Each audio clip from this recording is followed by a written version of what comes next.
Good morning to all and welcome in our last day of Atal sponsored FDP on development and applications of sensor in modern life. So the name of the speaker in day 5 session 1 is Dr. M.K. Som, Professor NIT Arunachal Pradesh. The title of his talk is Ethics in Higher Education. So I am trying to introduce him by short biodata. Dr. M.K. Som received his PhD degree from Delhi University and presently a professor in the Department of Management and Humanities, National Institute of Technology, Arunachal Pradesh. His research interest includes the organizational behavior, human resource management, talent management, cross-cultural management, organizational changes and development, and then psychometry and entrepreneurship. He is the coordinator of AICT STTP short-term training program, Vice President of the Institute Innovation Cell at NIT Arunachal Pradesh, and member of IIC Innovation Ambassador, Ministry of Education Cell, Government of India. So he has published more than 55 research papers in international and national journals and book chapters. Two of his books, NPS of Indian banking industry and impact of microfinance and rural economy, a study on Tripura, were published by Lambert Academy Publishers, Germany. Both of the books were published in 9 different languages: English, French, Italian, and then Dutch, Polish, Portuguese, Russian, German, and Spanish. He has worked in different capacities in different institutes as director in charge, Register in charge, Dean Faculty Welfare, Research and Development, Planning and Development, and HOD Management and Mathematics, Professor in charge of Online MBA, MPhil, and Coordinator of Prime Minister Grievance Portal, Chairman Anti-Ragging Committee, Chairman Research Advisory Committee, DOG Member, Senate Member, and Finance Committee at National Institute of Technology, Arunachal Pradesh. He is a member of the Management Committee and Vice Chairman of the Parent Teacher Committee of Kendriya Vidyalaya. He is the editorial board member and reviewer of more than 60 international journals and national journals. He has also received 3 times scholarship by the Government of India. He has attended several international workshops and training programs as guest of honor. He has guided PhD, MPhil students and pursuing several PhD scholars under his supervision. So now I request Dr. Som to present his topic, ethics in higher education. Okay, thank you, Dr. Ratta, for introducing me. Good morning, everyone. Topic is ethical issues, ethics in higher education. Before starting, I have one question. That is also, I would like to say, if you have any question or anything you ask at the end of the presentation, I will answer your queries. Okay, thank you. First, we will discuss what is ethics, importance of ethics, theories of ethics, difference between law and ethics, ethics in higher education institutions, a general description, a model code of practice for ethical conduct for academic members, suggestion for improvement of ethical behavior in the higher educations. So if first and foremost thing is that first we have to discuss about the ethics. If we do not know what are the meanings as well as importance of ethics, then it will be meaningless. So at the beginning, I would like to discuss in details about the ethics. After that, I will go about the higher education matter. The abbreviation of the ethics, E equal to empowerment, means developing talents, T for transformation, placing the common good before self-interest, A means holistic approach, understanding of in-depth correlations, I for integrity, making values-based decisions and behaviors, C for competence, focusing innovation and collective proficiency, S for sustainability, standing up for one world. So this is the meaning of the ethics. Today, ethics has important place in all areas of life. Education also has a fundamental process of human life. Therefore, in education ethics has a very important and effective role. In order to be a good human, ethics should be placed as a course in educational system.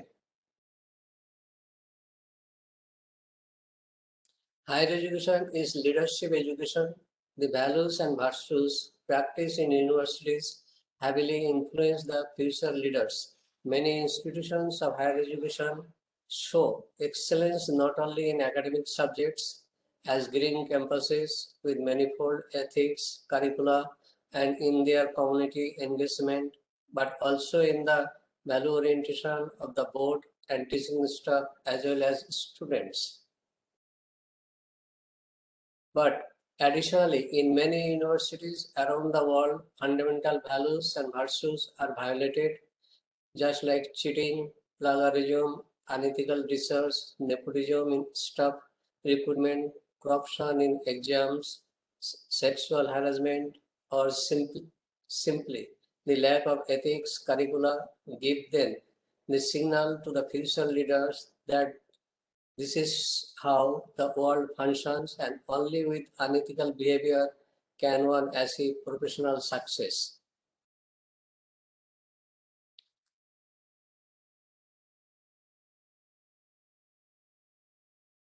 In this sense, the term ethics describes several human qualities, concepts such as rights, duties, and responsibilities, which build the structure of social relations. Presently, the term ethics is widely used as a fundamental aspects in academics, research, business, and other purposes. Ethical ideology is essentially required to attract support and positive involvement of all participants, such as employees, customers, shareholders, creditors, suppliers, and the community in which the organization operates for the overall success of the organization. At the beginning, the word ethos was used basically to mean sense of character, and Aristotle used this term in the form of adjective ethical to indicate certain specific of human qualities that he called it as ethical virtues. Aristotle mentioned these virtues are also some character and called it as spiritual qualities and include this field in a separate area of science, the notion ethics.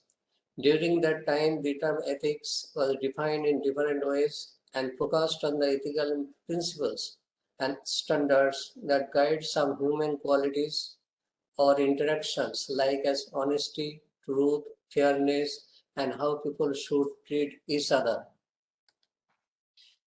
Ethics.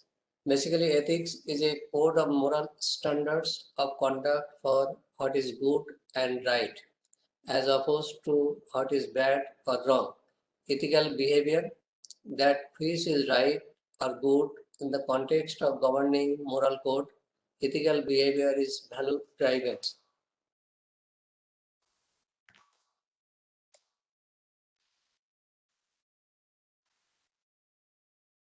Sorry, I am in a meeting. I am in a meeting. Please come after 11:30. Sorry. What is considered ethical varies among moral reasoning approaches. What is considered ethical can vary across cultures.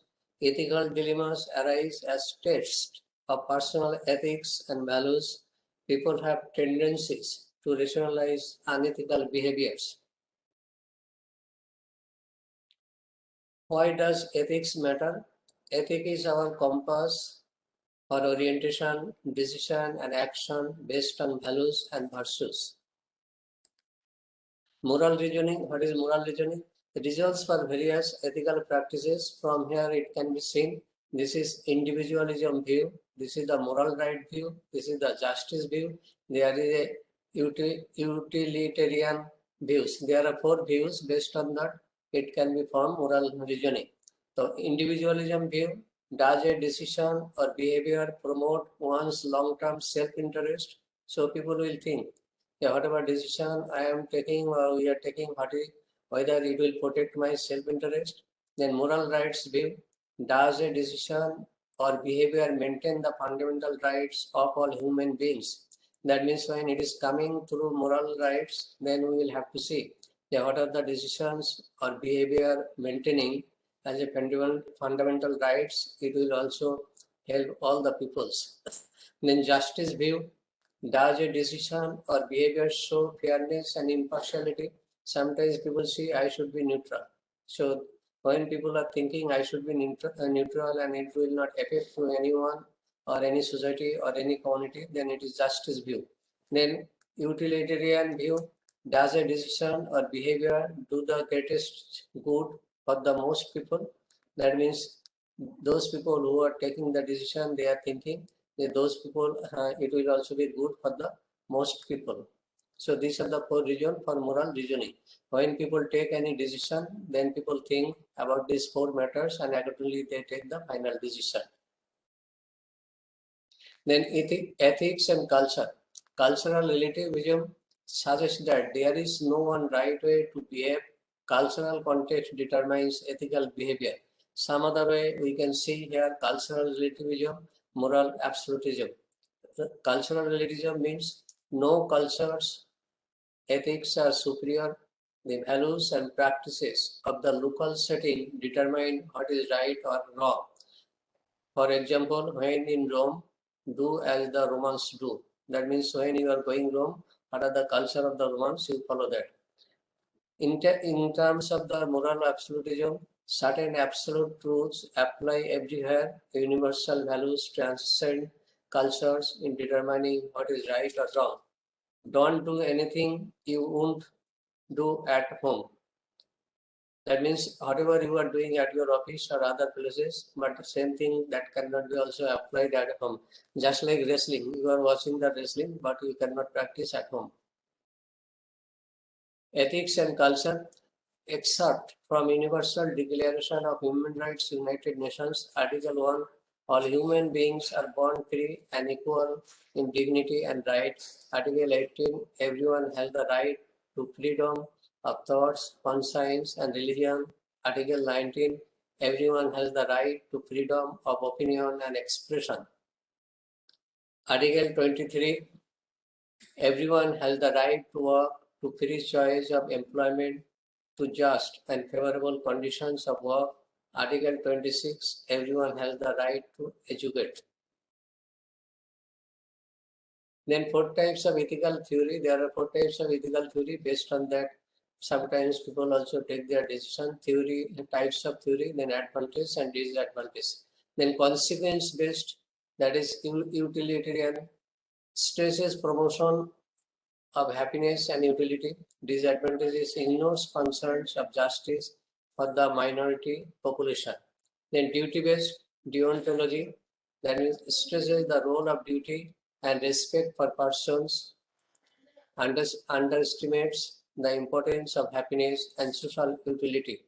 Then contract-based rights provides a motivation for morality, offers only a minimum morality. Character-based, that is called virtue, stresses moral developments and moral education, depends on homogeneous community standards for morality. So based on the four theory, there are different advantages and disadvantages also. Why use ethical theory? Every day we probably make dozens or even hundreds of decisions about what could be considered ethical issues. For example, should I do the washing up even though I am tired, so my partner doesn't have to? Should I help my colleagues out with getting the report in on time, even though I had rather leave work early and join my friends for a social meeting? We usually weigh up the rights and wrongs of this small decision fairly quickly and easily. But it isn't always easy to know what is the right or wrong action is. On closer examination, even a question as apparently simple as whether or not to give aid to alleviate poverty may be fraught with difficult issues. On what ethical basis should individuals give money to charity? Is it because we have a duty to give some of our income to help people less fortunate than ourselves? Or is it because we have a duty to uphold other people's fundamental human rights to live healthy and secure lives? Is it simply that giving money to charity makes us a good person and perhaps allows us to feel better about ourselves? Whatever the reason, it is the consequences of our action that matters. For example, it is important to know before we donate money what percentage of our money will go to helping the needy and how much will go to paying consultant or NGO executives. Or is it purely the action itself? In this case, the act of giving that is intentionally right. The questions are a starting point for a brief consideration of the main tradition of Western ethical thought. These types of theories, which are concerned with how we ought to act, belong to the branch of philosophical study called normative ethics. Remember that normative ethical theories are concerned with moral actions and with how people ought to live their views. Most of the of these ideas from the basis of modern day environmental and development policy, and they are very commonly used as the basis of ethical arguments often as a result of deductive reasoning. When people use deductive reasoning, they are applying a general principle to a particular situation. For instance, a general principle such as all people have the right to a clean environment may be applied more specially. Therefore, a company should not be allowed to pollute the environment and to endanger the health of local residents. By becoming familiar with the main traditions of ethical thought, one will be able to identify clearly how he or she uses these principles, and when he or she constructs his or her own arguments, he or she will also be able to recognize these arguments when they are used by other people. By thinking about the problematic issues surrounding these moral traditions, you can apply these critics both to your own thinking and the arguments of others. If you are aware of some of the theoretical conflicts between these traditions, and if you are recognized when these ethical principles are being used, this can equip you to spot inconsistencies in the arguments that you or others make. Ethical paths. When people use the words duty or and rights, they are referring consciously or otherwise to theories that are concerned with right action. If, on the other hand, they are discussing our ethics in terms of our character or relationships, then they are referring to theories of being good. Right action and being good identify different paths on the mountain. If you look at the diagram, next slides, you can see that ethical theories emphasizing duty and rights branch of the right action path, whereas ethical theories concerning character or relationships diverge from the being good path. This is the ethical path in Western philosophy. This is the ethics. From there, it is coming deontological, then right action. From here, it is coming duty, what is right.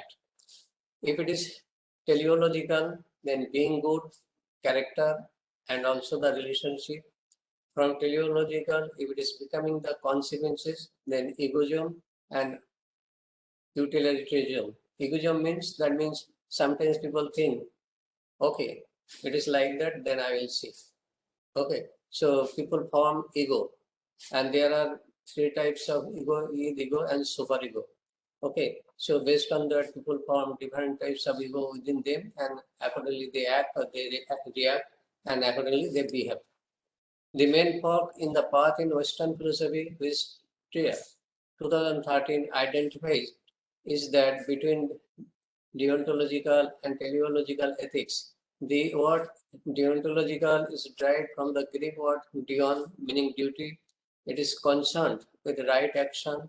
In other words, with doing the right things simply because it is the right things to do.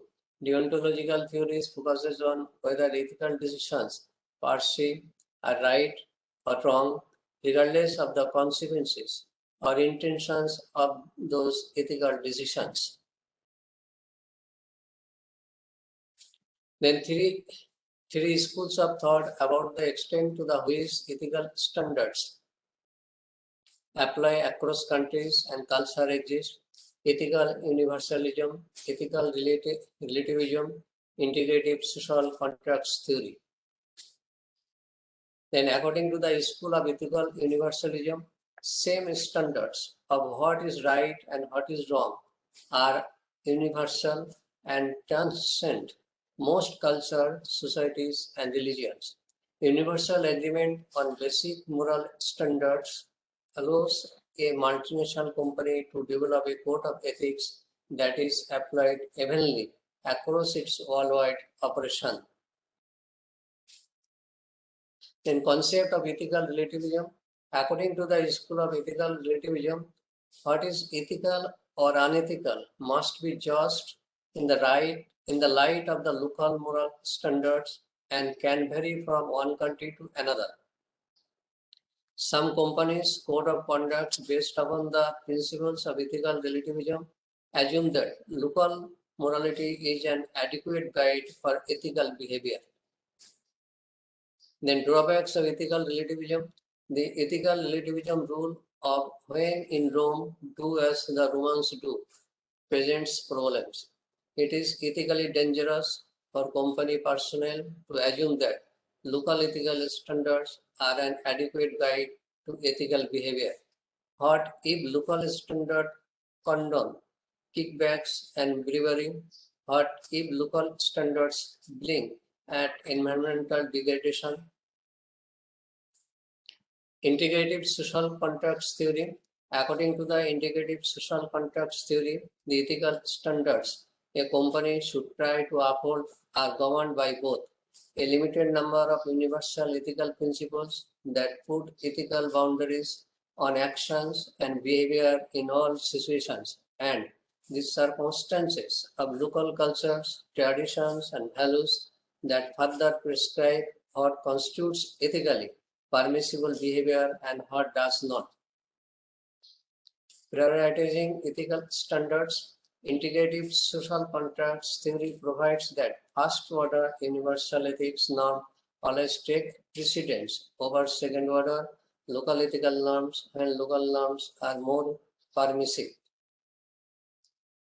Ethical dilemma, a situation that although offering potential benefits is unethical, one of the most common ethical dilemmas occurs when a company's culture conflicts with an employee's personal ethics. An ethical based on individuals have equal political rights, deserve to be treated fairly, have the right to live as they want as long as they do not harm the rights of others. This includes the right to live badly.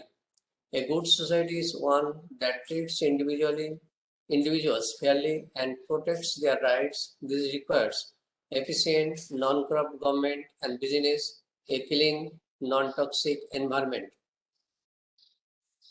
Ethic based on relationship, family and community.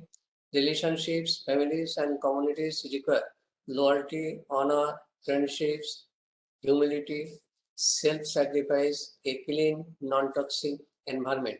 A good individual has the qualities that promote stable, long-lasting relationships, families, and communities.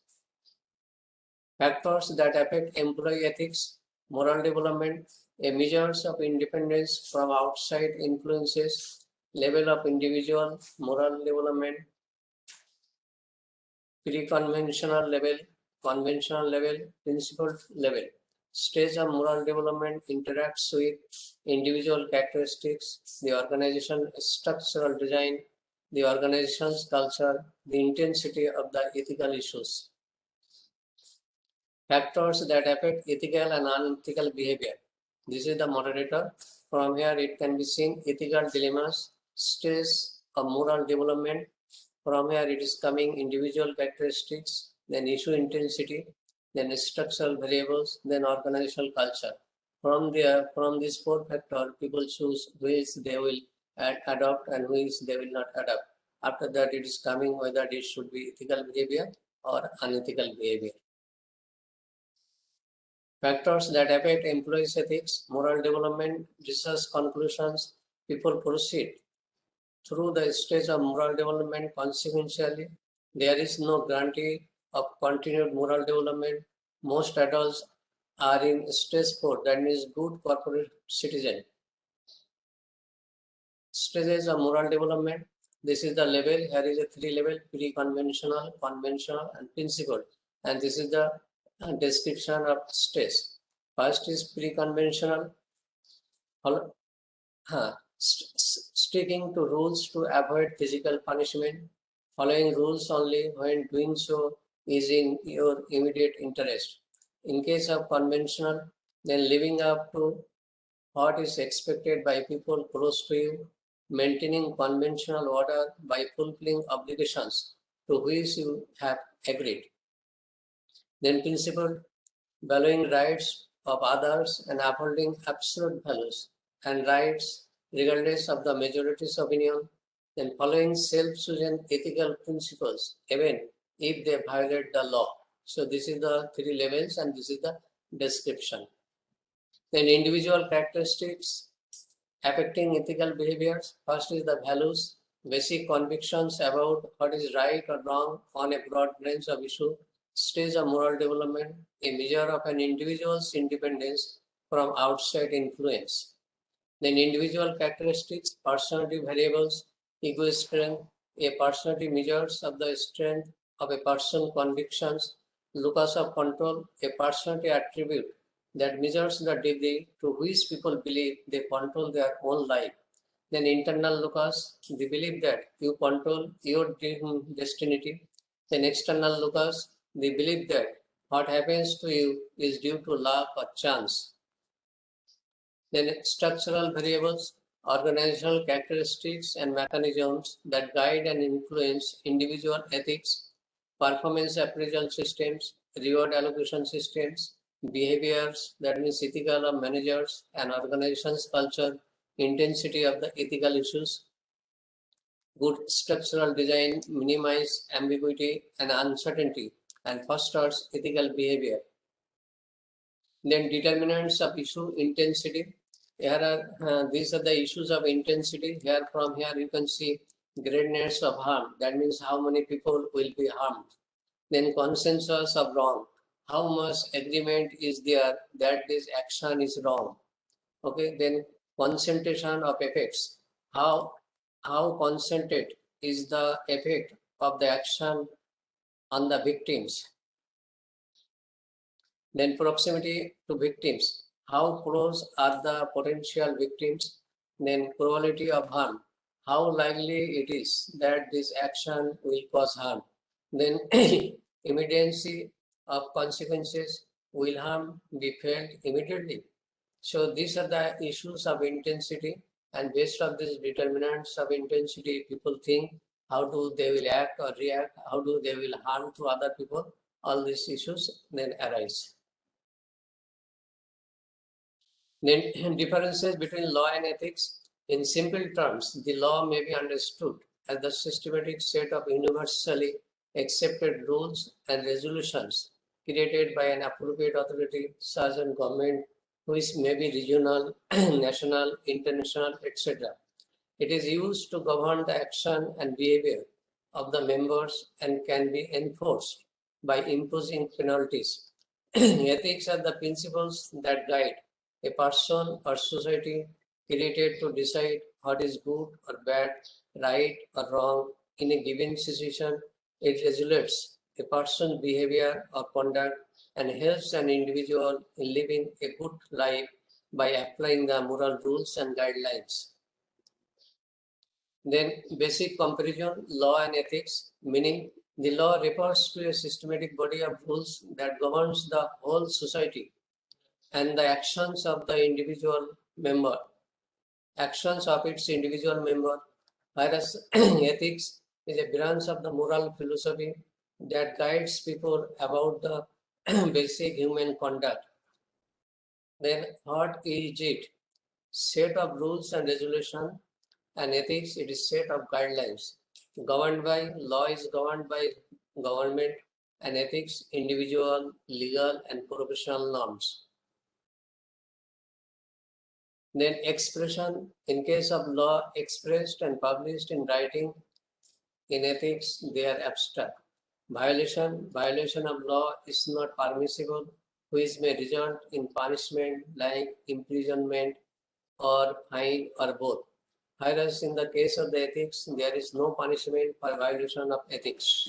Then objective, law is created with an intent to maintain social order and peace in the society and provide protection to all the citizens. Whereas in the case of the ethics, ethics are made to help people to decide what is right or wrong and how to act.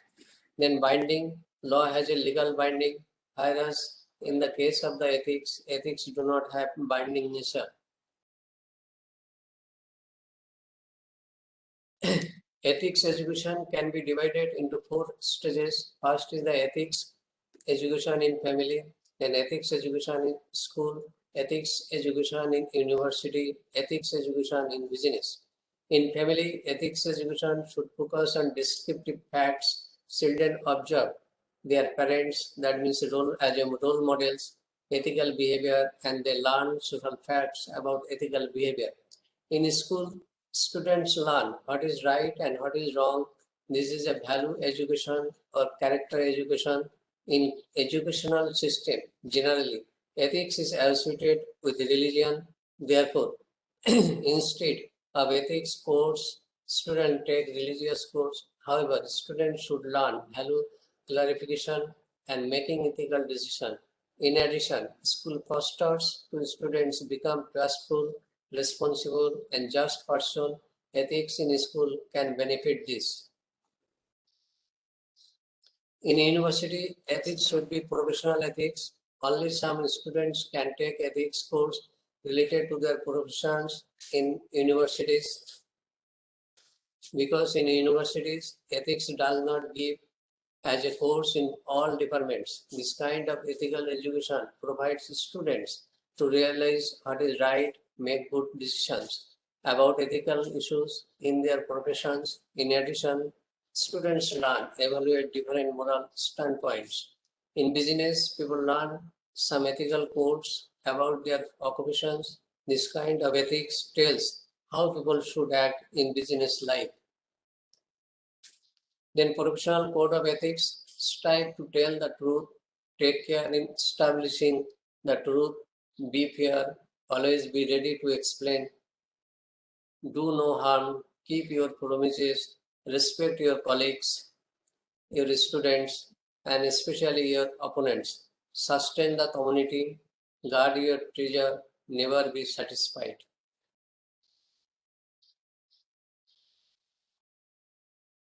Code of ethics for actors mean the concerned institute or universities in higher education institutes, that is UGC and Ministry of HRD.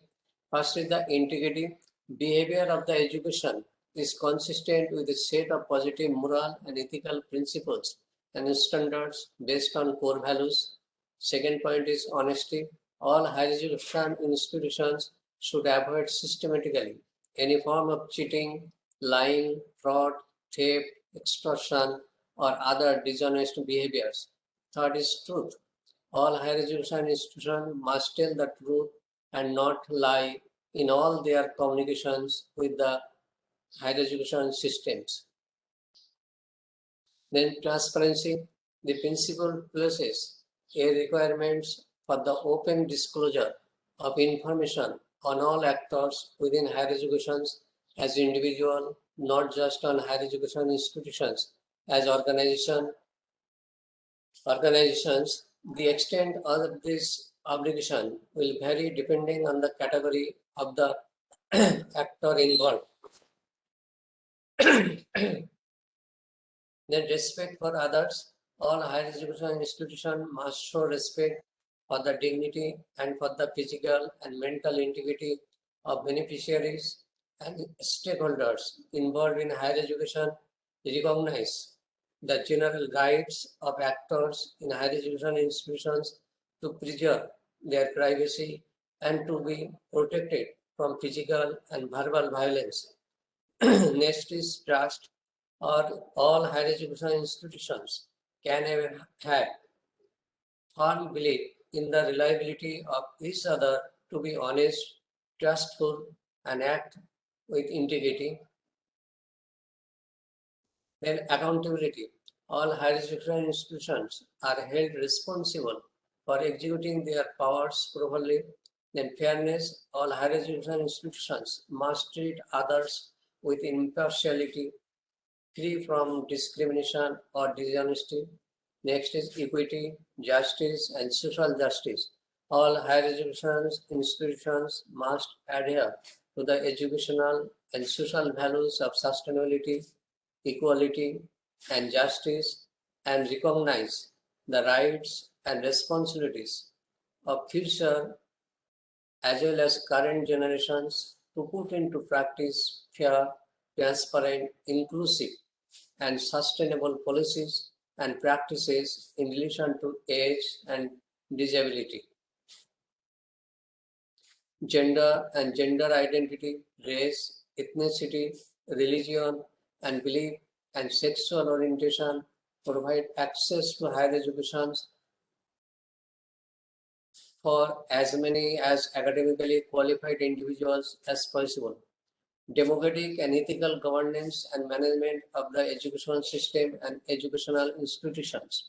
All higher education institutions or universities recognizing that the governance and management of higher education institutions should be based on democratic involvement of all relevant actors and management by leaders who exercise their leadership in an ethical way.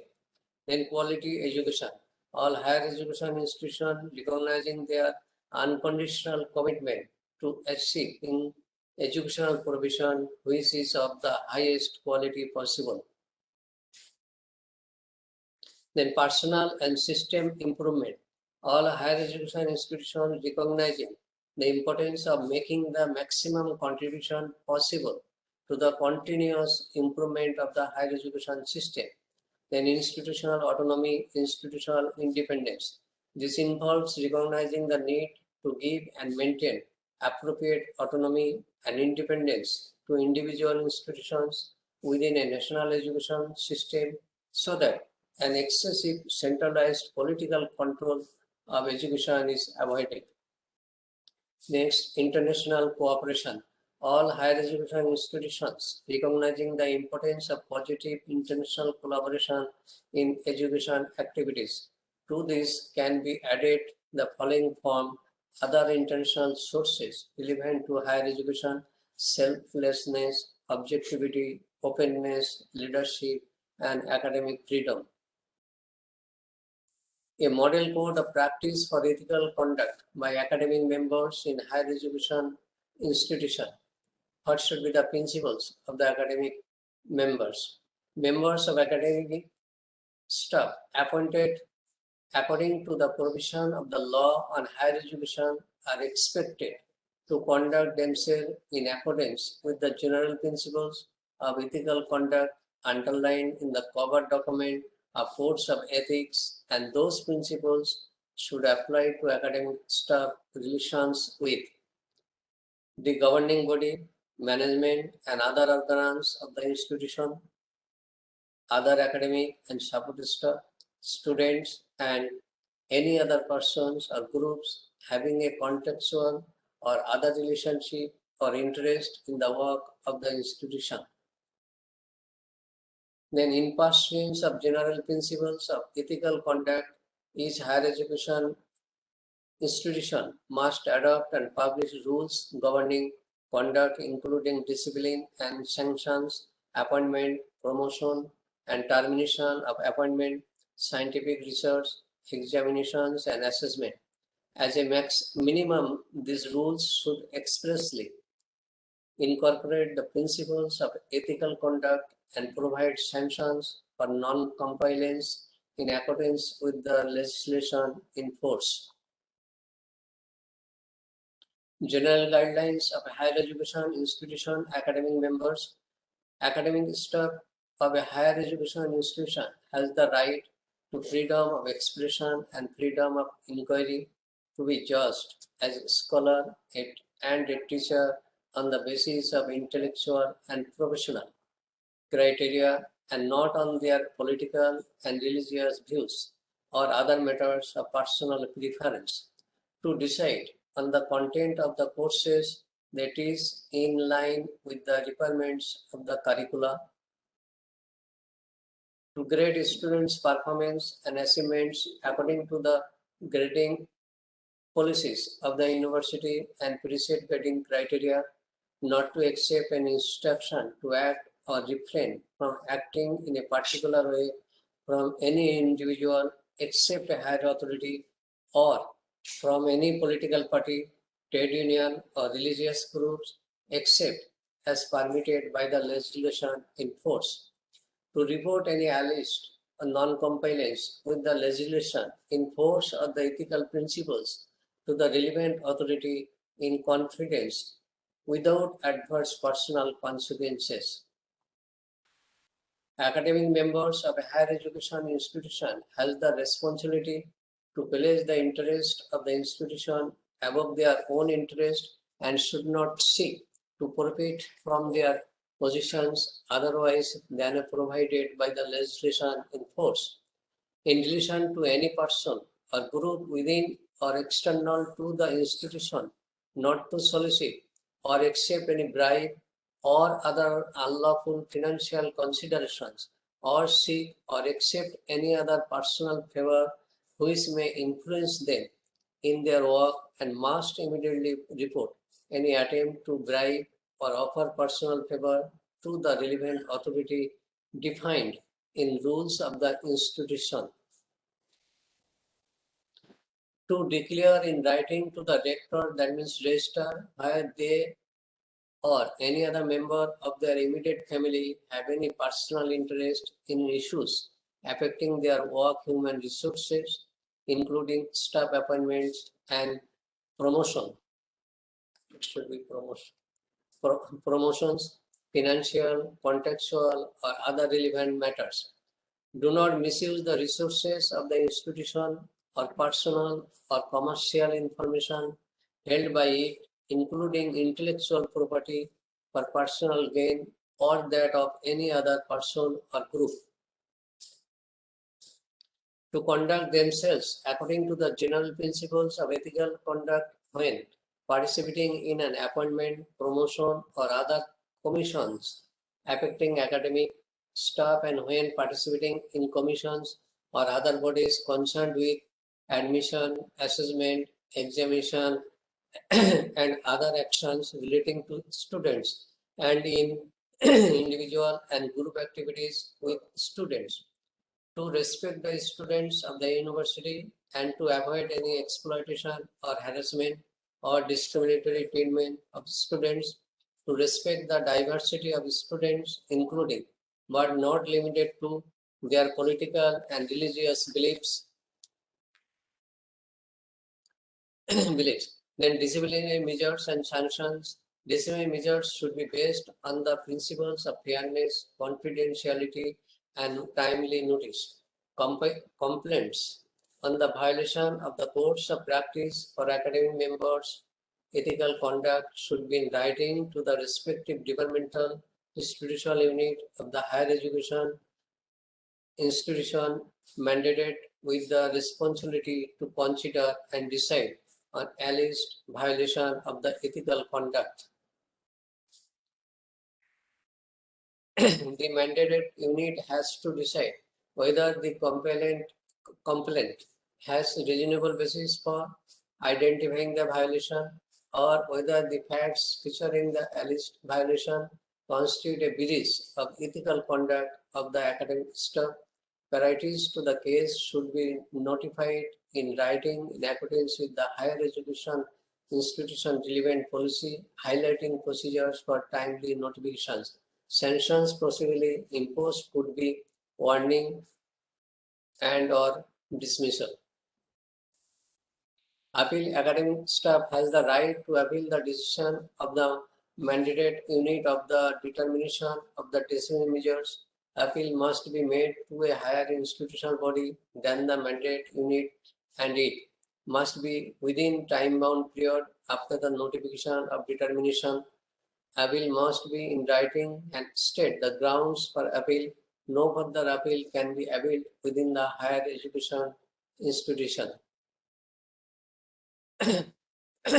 These are the code and conducts of the different universities, higher education institutions. Besides that, what should be the moral values and ethics of the academic members, staffs, students that has been discussed. Now, what are the different parts of academic misconducts that happen that should be discussed here?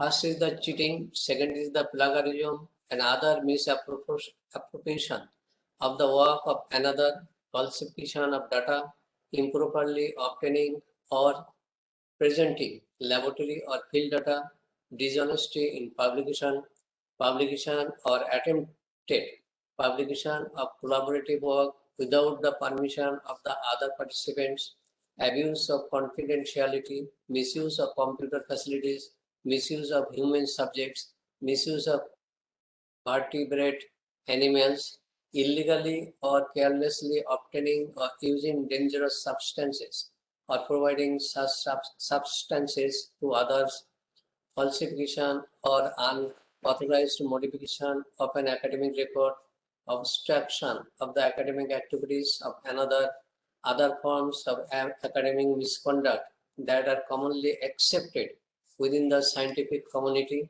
aiding or abetting academic misconduct, attempted academic misconduct. So there are different types of academic misconduct. This is known as a unethical that has been discussed here. Now some of them I am also giving some examples and some explanation. Worldwide information is multiplying at a phenomenal rate. Globalization has increased the social space, leading to borderless boundaries on the financial, economic, social, ecological, political, and cultural dimensions of traditional societies. The world is changing with unprecedented speed, and this is observed in virtually all sectors, including with the university walls.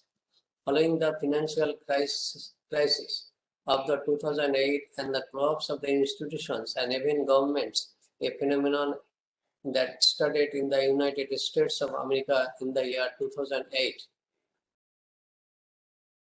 People lost jobs, investments, and retirement funds. An example of the crisis was the collapse of a world-class company, Enron. Alongside others, and many wondered how this could be possible. The deeper meaning in the fall of this company is the fact that any system or governing structure is only as good as the people who administer it.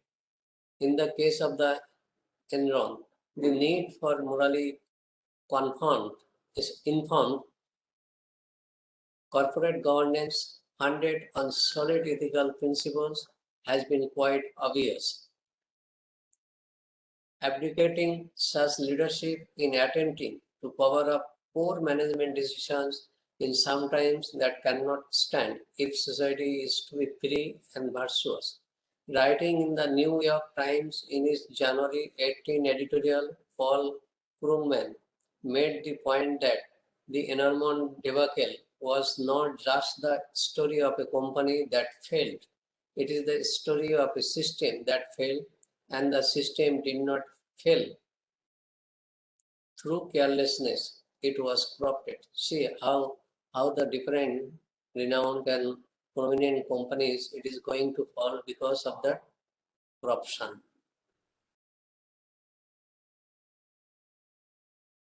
Corruption in higher education is nothing new, probably existing since the first college opened its doors. As more people around the world seek higher education degrees, there is evidence that bribes, admission fraud, and other corrupt practices are on the rise. That has been given Lohi 2013. Keenan 2015 conducted an analysis of the ethics literature in higher education and reported ethical transgressions in higher education institutions from the late 1980s until 2015, involving administrators and faculty. Anyway, we turn to the chronicle of higher education.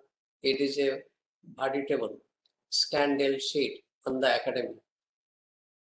Quoted end. Keenan 2015. Osifan's 2012 research of ethical corruption in higher education revealed transgressions involving higher education institutions, including corrupt admission practices, embezzlement of funds, and general fraud. Keenan 2015 conducted research of ethics in higher education and reported ethical transgressions in higher education institutions over the past 30 years, ranging from bribes for better grades, accreditation, and entrance to selective programs of study, preferential treatment of student athletes, and faculty misconducts. The American University quoted, the American University does not hold its employees to professional ethical standards because it has not created a culture of ethical consciousness and accounting at the university. Unquote. The literature has shown that ethical issues in higher education receive little attention. According to Robinson and Moulton, 2005, ethical issues in higher education receive little publicity compared to ethical transgressions in business, politics, and medicine. Quoted, serious study of ethical issues in higher education has largely been ignored. Unquoted, Robinson and Moulton, 2005. Osiapan 2012 stated, there may be a lack of attention to ethics in higher education because most cases are settled out of the court and are not reported, as well as that the scholars who would do the research are employed by colleges and universities. Unquoted.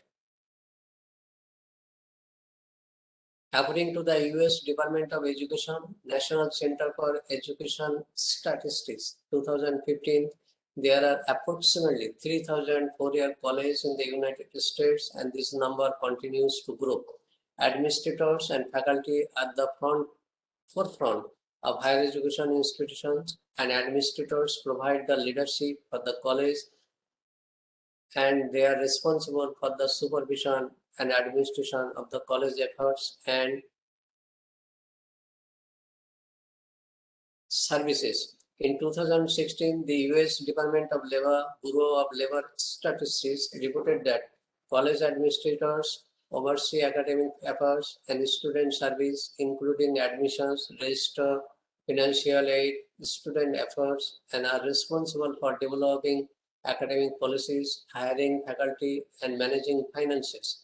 College faculty are primarily responsible for teaching in the subject area and working with students in helping advance their knowledge and skills. Quoted, faculty and administrators have an important role to play in promoting integrity and to practice it within the campus community and beyond. That is Coase and Dodd, 2005. Unquoted. Wimbush and Shepard, 1994, found that leadership has an impact on ethical climate. Leadership influences the organization's ethical climate by establishing the ethical culture, implementing and enforcing ethical policies and practices, as well as modeling their own ethical behavior. In Sessions' 2004 work, An Organizational Culture and Leadership, he found that leadership is very important in cultivating an ethical climate. Leadership has an ethical responsibility because leadership involves influence and leaders have more power than followers. Northouse, 2013, the leadership sets the ethical tone in any organization, and it is incumbent upon the leaders to cultivate the proper ethical climate that guides ethical behavior across the organization. Dixon, Smith, Grozin and Earhart 2001 noted that ethical climate is based on an organizational values and it is the primary responsibility of leaders, including college administrators, to communicate and demonstrate the importance of ethical values to the employees such as college faculty or university faculty.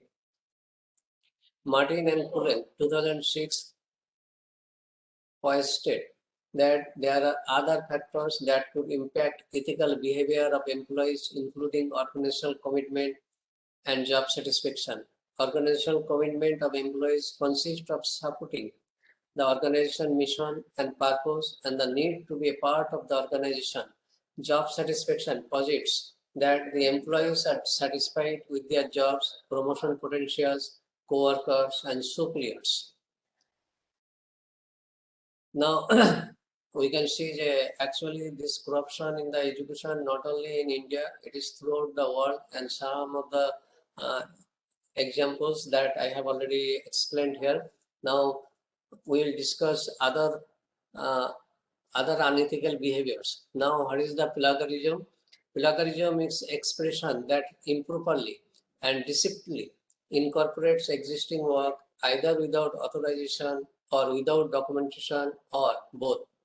The limits of deception are relative to the context in which ideas, knowledge, and information are communicated, just like ghost writing, then advertising, open source software. Then authorization is multifaceted. On a moral right theory, as opposed to the legal or economic theory, harm is done on a personal level to personal identity. Snapper 2008, right to control personal expressions, that means integrity, right to demand attribution, right to withhold a work from disclosure, right to retrieve the work. Then documentation is complicated. Failure to acknowledge is separate from copyright. One harm is to readers, the wrong of hiding material information, depending on inferior expertise, left unaware of significant evidence. One harm is to competitors, unfair advantage. One harm is to self. New technology has tended to increase the importance we should place on acknowledgement and to listen the importance that we should place on authorization. Snapper 2008. Then pressures of academic excellence. Sometimes there is also deadline, misunderstanding, mistakes, disinterest, great competition, team-based projects. Turn to your table groups, that means discuss. Team-based projects are a common features of the academic work and increasingly common as a practice in the workplace. You are working as a part of a group on an assignment that will lead to a group paper and presentation. After a month of working on individual tasks, you are meeting to assemble the final documents. As you read over the as you read over the materials prepared by one of your teammates, you begin to wonder whether she prepared this material herself. What are the dilemmas presented by this case? What presents a moral or ethical dilemmas? From norms to virtues, students are more likely to report or engage in academically dishonest behavior when they hold attitudes favorable to cheating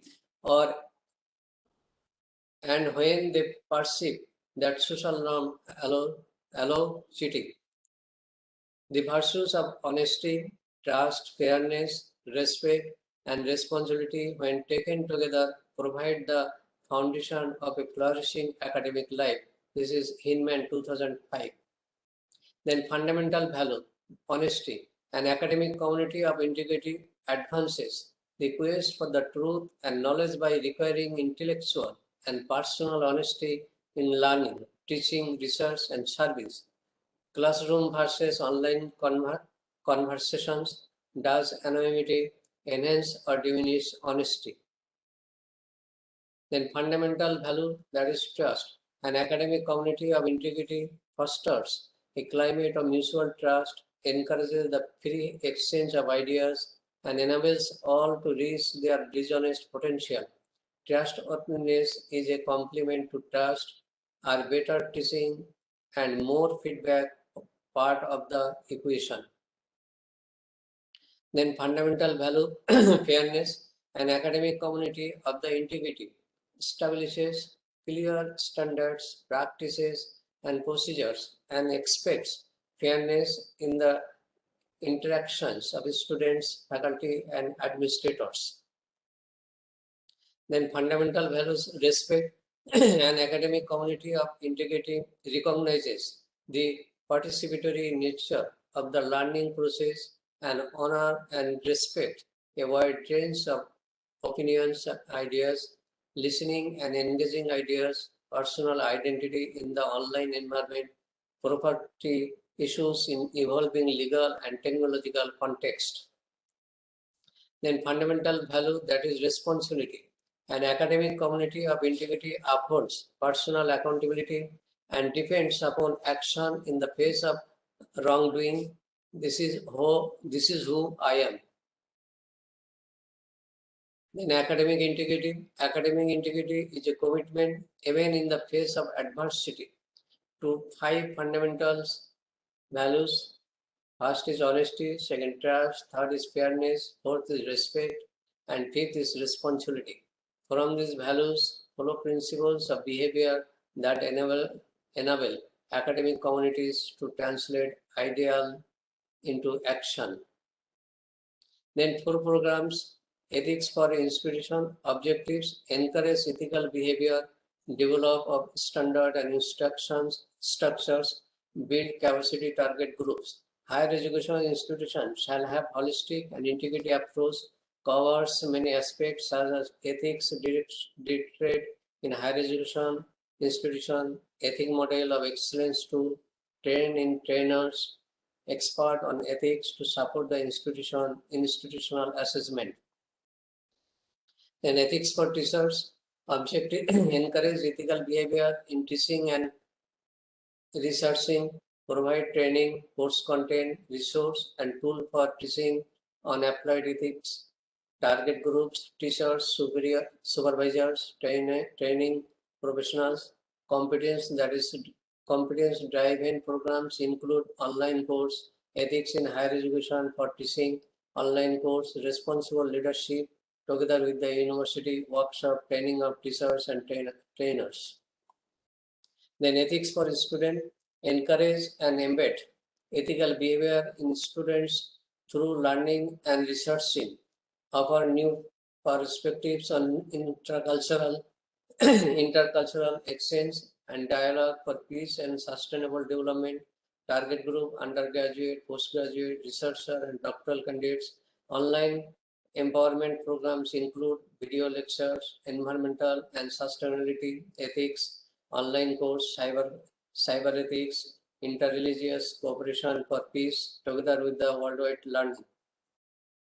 Then ethics for professions, provide educational and training material on applied ethics adapted to professions across sectors. Target groups is working professionals, professionals associations and members, research institutes on ethics, governance and sustainability. Then transformation and sustainability program includes training manual, ethical dilemmas in the workplace, online course, CSR and sustainable. Then Guruji et al. 2004 suggested the following 7 best practices that leaders can leverage to help cultivate the ethical climate within the university or higher education institutions.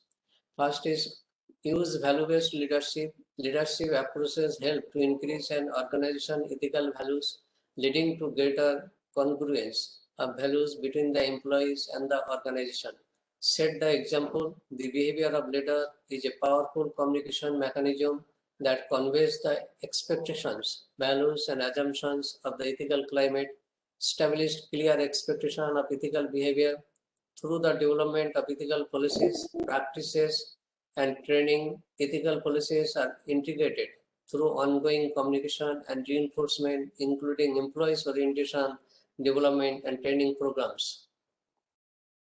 Then fourth, provide feedback, coaching, and support regarding ethical behavior, coaching and mentoring interventions that include feedback focused on specific aspects of ethical behavior, reduce ambiguity of ethical dilemmas, help increase ethical awareness, and direct attention to appropriate ways to address ethical issues. Fifth, recognize and reward behavior that support organizational values. That means reward, both formal and informal, provide powerful reinforcement for ethical behavior, which leads to a stronger ethical climate. Sixth, be aware of individual differences among subordinates. Different personal characteristics such as personality, values, ethics, and integrity impact ethical behavior as well as the perceived ethical climate. Then seven, establish leadership training and mentoring, providing training especially for leaders to help them identify situations of an ethical nature and determine appropriate ways to handle situations, reduces ambiguity, and cultivates the ethical climates. Then conclusion, ethical transgressions continue to be a problem in higher education. Therefore, the continual study of ethics in higher education is critical to better understand what may be causing the problem and what specific practices colleges and universities can do to better predict and manage the ethical behavior of their employees to prevent future ethical transgressions. Measuring ethical climate perception in higher education institutions is a key step to predict and manage the ethical behavior of employees. Identifying the ethical climate would provide higher education leadership with the evidence to support the need to make investment in improving the such ethical climate as their college or universities. Al-Omari 2012 used the findings of this study as empirical evidence to support the development of training programs and professional development opportunities for the faculty to help enhance the ethical climate at his university.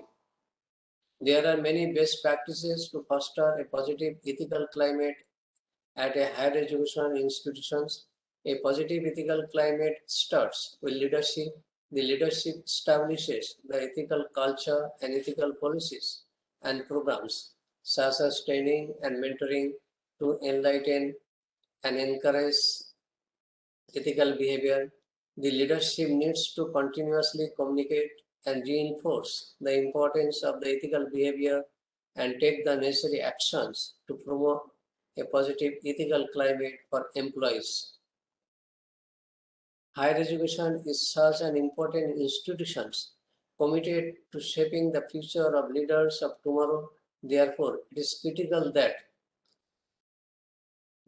there continues to be a focus and scrutiny of ethics in higher education to continuously promote ethical behavior and mitigate future ethical transgressions.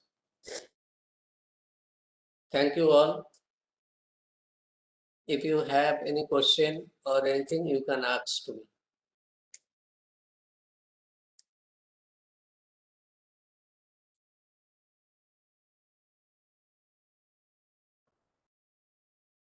Dear participant, do you have any question you may ask to sir? If you have any question, you may ask to me.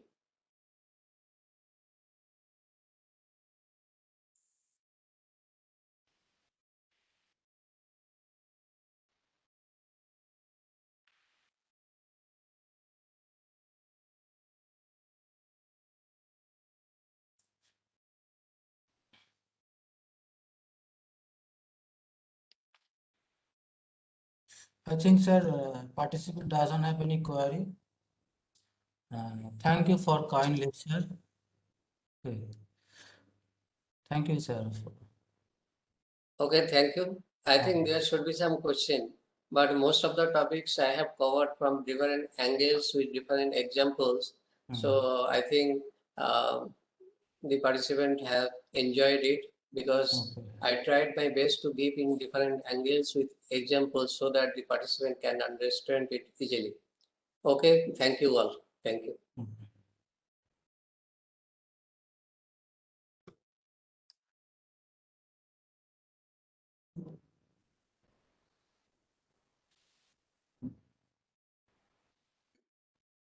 Mandal sir.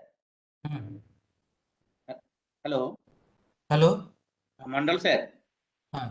So please declare that we will start the next session from 11:30, not 11:45. Okay. So please declare that one. So, dear participant, we will start the session to at 11:30 a.m. on all. Okay, all are requested to present at sharp 11:30. Okay, again, thank you, sir. Okay, thank you. Thank you all.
Hello, dear participants.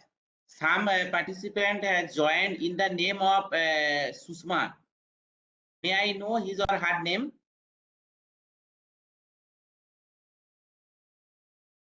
SUSHMA.